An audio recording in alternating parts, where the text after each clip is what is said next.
नमस्कार. माहितीचा अधिकार कायदा 2005 सरकारी कामकाजात पारदर्शकता आणण्यासाठी हे किती जबरदस्त साधन आहे हे आपल्या सगळ्यांनाच माहिती आहे. पण कधी विचार केलाय का की स्वतः या कायद्याचं संरक्षण कोण करतं?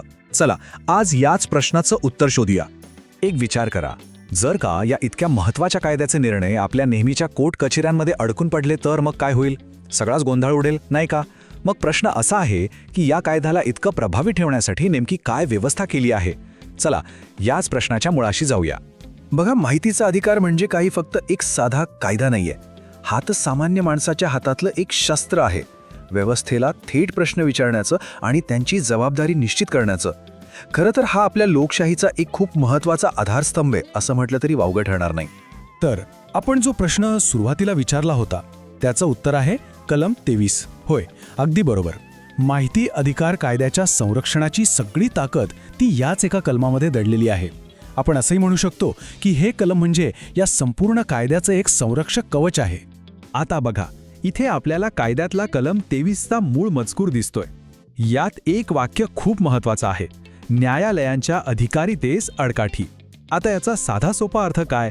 तर या कायद्याच्या कामामध्ये न्यायालयांना कोणताही हस्तक्षेप करण्यापासून रोखण्यात आला आहे.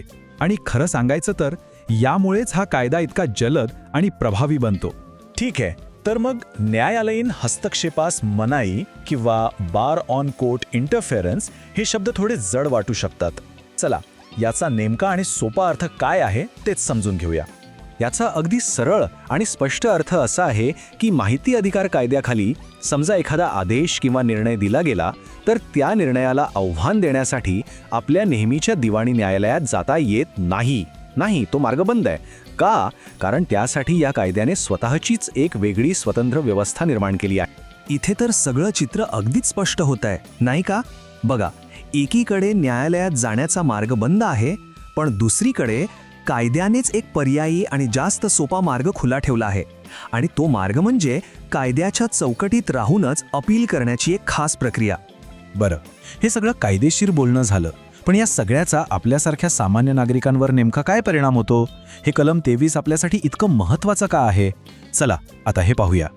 हे कलम 23 आहे ना, त्यामुळे माहिती मिळवण्यासाठी जणू काही एक स्वतंत्र एक्सप्रेस हायवे तयार झालाय. विचार करा, अर्जदार आधी जनमाहिती अधिकाऱ्याकडे जातो, तिथे समाधान झालं नाही, काही हरकत नाही, मग तो जातो प्रथम अपिली अधिकाऱ्याकडे, आणि तिथेही नाही झालं तर शेवटचा आणि महत्त्वाचा टप्पा म्हणजे माहिती आयोग. सगळ्यात भारी गोष्ट काय, तर ही संपूर्ण प्रक्रिया न्यायालयाच्या बाहेरच्या बाहेर पूर्ण होते. आणि यामुळे होणारे फायदे तर खूपच स्पष्ट आहेत. सगळ्यात पहिलं, प्रकरणं लवकर निकाली निघतात, कारण कोर्टातल्यासारखी तारीख बेतारीख इथे नसते. दुसरं म्हणजे वकिलांची गरज सहसा लागत नाही, त्यामुळे आपला खर्च वाचतो.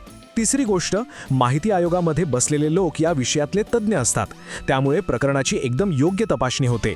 आणि सगळ्यात महत्त्वाचं, ही अख्खी प्रक्रिया खूप सोपी आणि सुलभ राहते.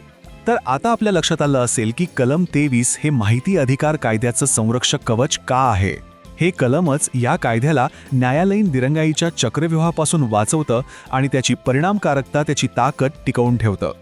अर्थात या कायद्यात अशी अनेक महत्त्वाची कलमं आहेत ज्याबद्दल बोलण्यासारखं खूप काही आहे, पण आज आपण खास करून कलम 23 वर लक्ष केंद्रित केलं. येत्या काळात आपण ह्या कायद्यातील इतर महत्त्वाच्या कलमांची माहितीही नक्कीच सविस्तरपणे पाहू.